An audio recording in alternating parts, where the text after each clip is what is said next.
घाटी सभ्यता, जैसा कि यहाँ पर बैठे पढ़े लिखे लोग, पढ़े लिखे बच्चे और अपने अनुभवों से, अपने अनुभवों के आधार पर जो बुजुर्ग व्यक्ति बैठे हैं वो भी जानते होंगे कि वो सभ्यता हमारे लोगों के द्वारा खड़ी की गई एक सभ्यता थी।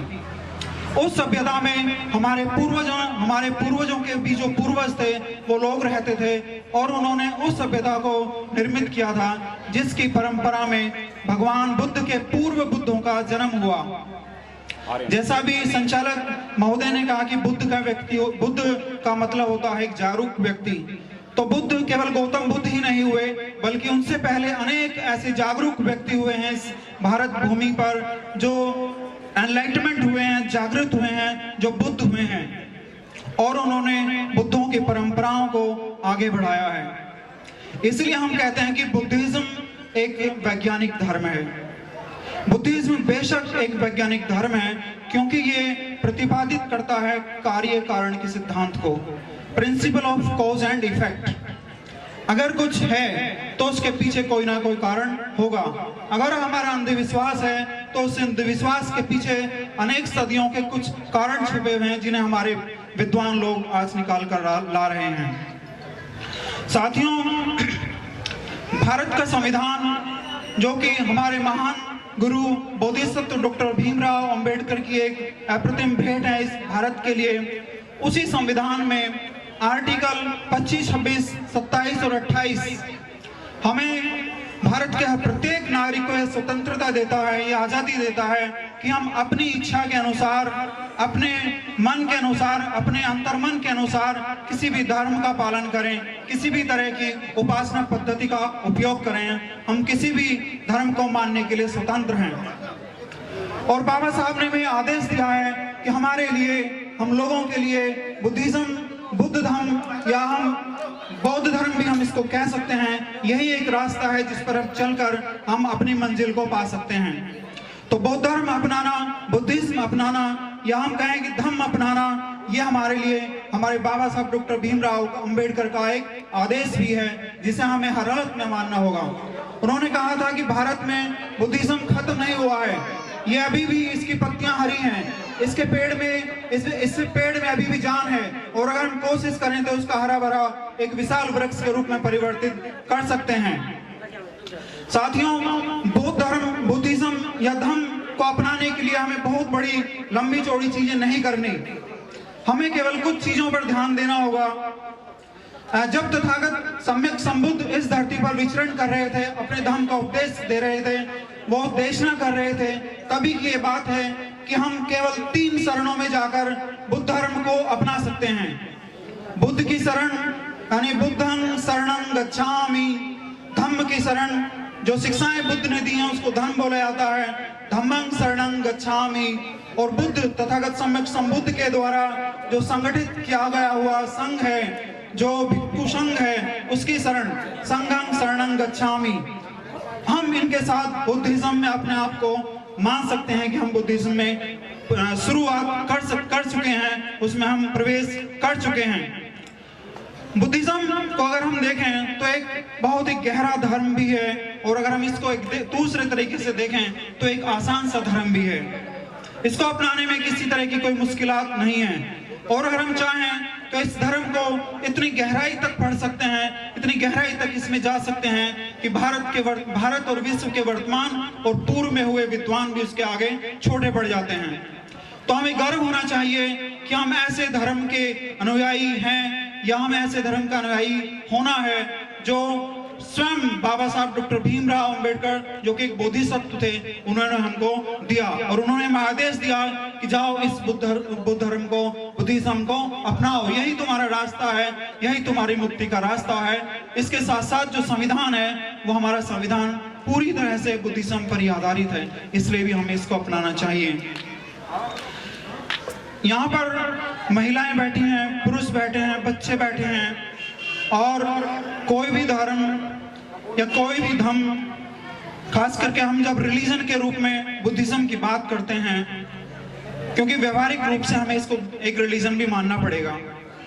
जब हम कोई फॉर्म भरते हैं, किसी जॉब के लिए अप्लाई करते हैं, कास्ट सर्टिफिकेट बनवाने के लिए अप्लाई करते हैं तो वहां पर एक कॉलम होता है रिलीजन का। तो हमारे लोगों के सामने, हमारे बच्चों के सामने ये एक प्रॉब्लम आ सकती है कि अगर हम बुद्धिज्म को एक धर्म के रूप में नहीं मान रहे, तब अब उस वाले कॉलम में हम क्या लिखें। तो मेरा अपना पर्सनल एक मानना है और मुझे लगता है कि बहुत सही भी है कि रिलीजन वाले कॉलम में हमें बौद्ध धर्म लिखने में किसी भी प्रकार का संकोच नहीं करना चाहिए, क्योंकि अगर हम अपने आप को बुद्धिस्ट बोलते हैं, भगवान बुद्ध का अनुयायी, बाबा साहब डॉक्टर भीमराव अंबेडकर का अनुयायी बोलते हैं, तो हमें समाज में, सोसाइटी में और दुनिया के सामने अपने आप को ये दिखाने में बिल्कुल भी परहेज नहीं करना चाहिए कि हम बुद्धिस्ट हैं। और इसको दिखाने का एक तरीका है कि हम अपने फॉर्म्स में, अपने प्रपत्रों में, अपने डॉक्यूमेंट्स में अपने आप को एक बौद्ध के रूप में दिखाएं। रिलीजन वाले कॉलम में, धर्म वाले कॉलम में बुद्धिज्म ही लिखें, तभी हम अपने आप को दिखा पाएंगे कि हाँ, हम बुद्धिस्ट हैं, बुद्धिज्म को हम फॉलो करते हैं। दूसरे धर्मों के जो अनुयायी हैं, जब वो अपने धर्म को दिखा सकते हैं, तो हमें अपने धर्म को दिखाने में क्या बुराई है। बिल्कुल भी बुराई नहीं है। हमें बेखौफ होकर अपने किसी भी कॉलम में जो रिलीजन का है उसमें बुद्धिज्म ही दिखाना होगा, तभी हम ये प्रूव कर पाएंगे कि हमारी जो जनसंख्या है वो कितनी विशाल है इस देश में। आप में से बहुत सारे लोगों को पता होगा कि बुद्धिस्ट की जनसंख्या 2011 में जो जनगणना हुई उसके अनुसार 1% से भी कम है। यह हमारे लिए एक बहुत ही, मैं कहूंगा, शर्म की बात है कि हम अपने आप को बुद्धिस्ट बोलते हैं और जब हम जनगणना की बात आती है तो वहां पर हम अपने आप को हिंदू लिखवा देते हैं।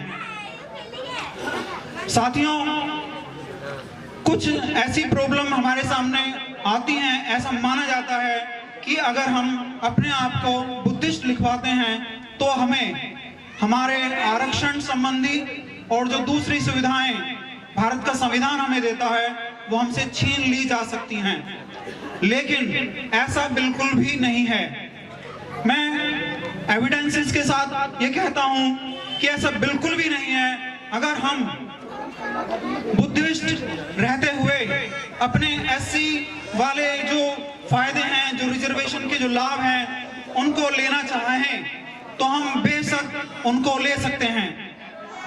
1990 में भारत के संविधान में संशोधन किया जा चुका है कि कोई भी वह व्यक्ति जो बुद्धिज्म को एम्ब्रेस करता है, बुद्ध धर्म को अपनाता है, वह व्यक्ति एससी समुदाय से अगर है तो वह अपने उन अधिकारों को पूरी तरह से लेने का हकदार है जो पहले से लेता रहा है।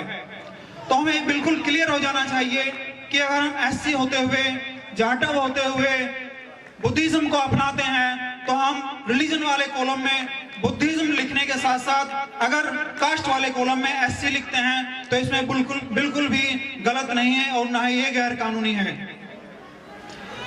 ये बात हमको समझनी होगी, हमारी आगे आने वाली पीढ़ी को समझनी होगी। मेरे पास में यहाँ पे कुछ डॉक्यूमेंट्स हैं जिनके आधार पे मैं सिद्ध कर सकता हूँ कि ये चीजें बिल्कुल सही हैं। ये एक लेटर है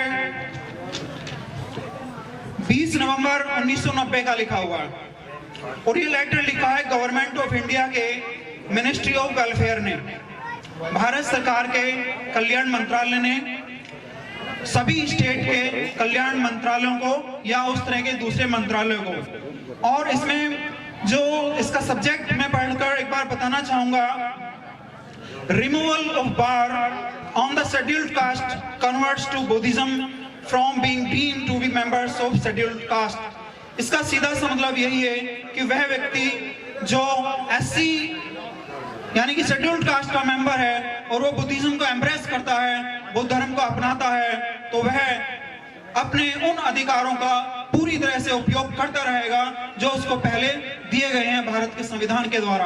अम्बेडकर ने हमें आदेश दिया है कि जाओ इसे अपनाओ, इसलिए हमें अपनाना चाहिए। धन्यवाद। अगर आपने अभी तक हमारा चैनल सब्सक्राइब नहीं किया है तो सब्सक्राइब करें और घंटी का बटन बिल्कुल भी दबाना ना भूलें ताकि सभी लेटेस्ट खबरें पहुंच सकें आप पे सबसे पहले।